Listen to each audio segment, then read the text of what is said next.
Bonjour, bienvenue sur Objectif Math.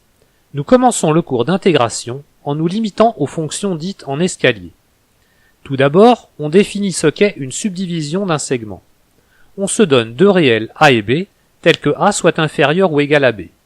Une subdivision du segment AB est une suite finie de réels sigma indice 0, sigma indice 1, etc., sigma indice n, qui soit strictement croissante et telle que sigma indice 0 soit égal à a et sigma indice n soit égal à b. Visualisons ça. On part du segment AB. Sigma indice 0 est égal à a. Sigma indice 1 est strictement plus grand que sigma indice 0. Sigma indice 2 est strictement plus grand que sigma indice 1, etc. Les termes suivants sont tous de plus en plus grands, jusqu'à sigma indice n qui doit être égal à b. Voyons maintenant ce qu'est le pas d'une subdivision. On se donne un segment d'extrémité a et b avec a inférieur ou égal à b, ainsi qu'une subdivision sigma de ce segment. Le pas de cette subdivision est défini comme le maximum des longueurs entre deux points consécutifs de la subdivision. Sur la figure, on visualise le pas en bleu entre deux points de la subdivision. Enfin, une subdivision d'un segment AB est dite régulière si tous les points de la subdivision sont équidistants. Et dans ce cas, les distances entre deux points consécutifs sont toutes égales au pas de cette subdivision. Définissons maintenant une relation d'ordre entre les subdivisions en précisant ce qu'est une subdivision plus fine qu'une autre. On se donne sigma et tau, deux subdivisions du même segment AB. Notez qu'il n'y a aucune raison pour que ces deux subdivisions aient le même nombre de points. On dit que la subdivision sigma est plus fine que la subdivision tau lorsque tous les points de tau font partie de sigma. Sur la figure, la subdivision sigma est bien plus fine que la subdivision tau. Si on apprend un peu trop vite son cours, on retient seulement à tort qu'une subdivision plus fine découpe plus finement un intervalle. Il ne suffit pas qu'une subdivision possède plus de points qu'une autre pour qu'elle soit plus fine qu'elle. Dans la figure suivante, la subdivision sigma n'est pas plus fine que la subdivision tau, car il y a au moins un point de tau, ici tau indice 1, qui n'apparaît pas dans sigma. D'ailleurs, la subdivision tau n'est pas non plus fine que sigma, car il y a au moins un point de sigma, ici sigma indice 2, qui n'apparaît pas dans tau. Par contre, étant donné un segment AB et deux subdivisions sigma et tau de AB, il existe une subdivision qui soit plus fine que sigma et tau. Pour le voir, il suffit de prendre tous les points des subdivisions sigma et tau, de supprimer les doublons et de les ranger dans l'ordre croissant. On obtient ainsi une nouvelle subdivision de AB plus fine que sigma et tau. Voici sur un exemple ce que ça donne. Nous pouvons maintenant définir les fonctions en escalier. On se donne une fonction f définie sur un segment AB. On dit que f est en escalier s'il existe une subdivision de ce segment telle que f soit constante sur chaque sous-intervalle ouvert sigma i plus 1. Une telle subdivision est alors dite subordonnée à f. On peut remarquer qu'une subdivision plus fine qu'une subdivision subordonnée à f est encore subordonnée à f, et aussi que les valeurs de la fonction en chaque point de la subdivision n'interviennent pas. À titre d'exemple, voici une fonction en escalier. Si sigma est une subdivision subordonnée à la fonction en escalier f, on notera f indice i, la restriction de f à l'intervalle ouvert sigma i plus 1, et f indice i bar, son prolongement par continuité au segment sigma i plus 1. L'ensemble de toutes les fonctions en escalier sur le segment AB à valeur réelle est noté ESC de AB et de R. On pourra remarquer que f indice i et f indice i bar sont des fonctions constantes, que l'on pourra identifier à des réels. Il faudra aussi prendre garde que le plus souvent, f indice i-1 bar de sigma indice i est distincte de f indice i bar de sigma indice i. Mais il peut y avoir égalité. L'ensemble des fonctions en escalier sur AB à valeur réelle peut être muni de certaines lois et a dans ce cas diverses structures. Avec l'addition des fonctions et la multiplication par les scalaires, il a une structure d'espace vectoriel. Avec l'addition et la multiplication entre fonctions, il a une structure d'anneau. Voici la démonstration.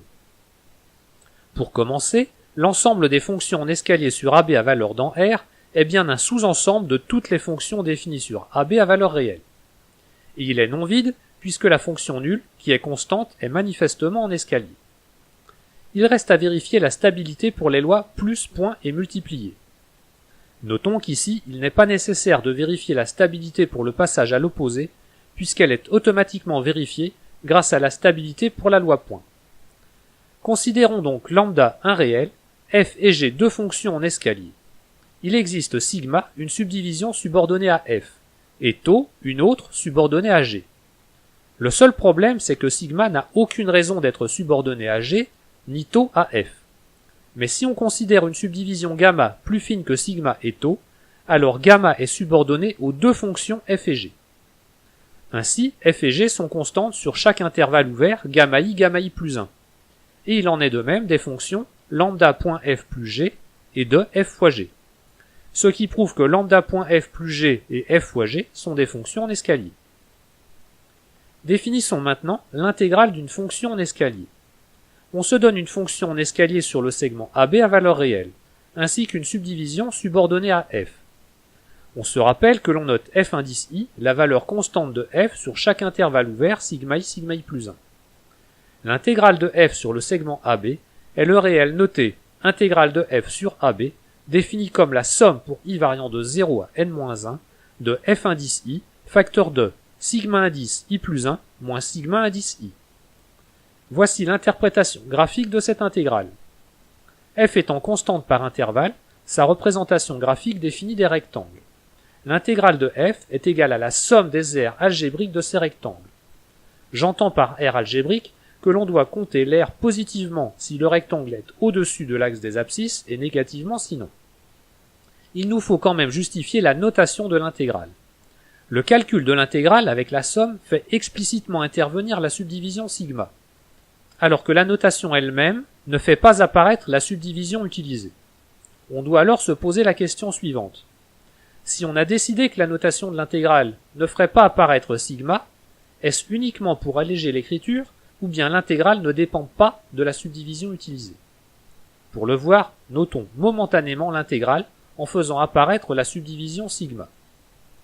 Si on considère alors sigma et tau deux subdivisions subordonnées à f, et gamma une subdivision plus fine que sigma et tau, on peut alors démontrer que l'intégrale calculée avec sigma est égale à l'intégrale calculée avec gamma, et de la même façon que l'intégrale calculée avec tau est égale à l'intégrale calculée avec gamma, ce qui prouve que l'intégrale ne dépend pas de la subdivision utilisée.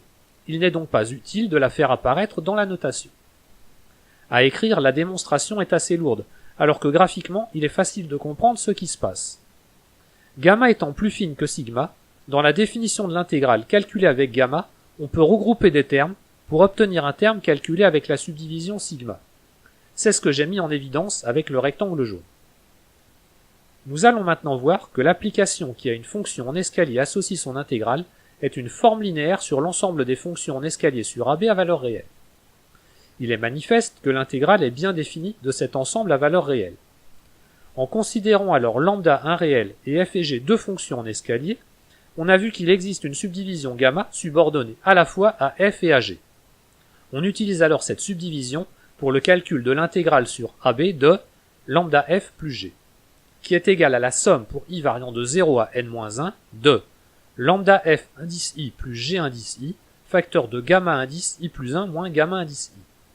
On sépare alors cette somme en deux autres sommes et on obtient l'égalité souhaitée.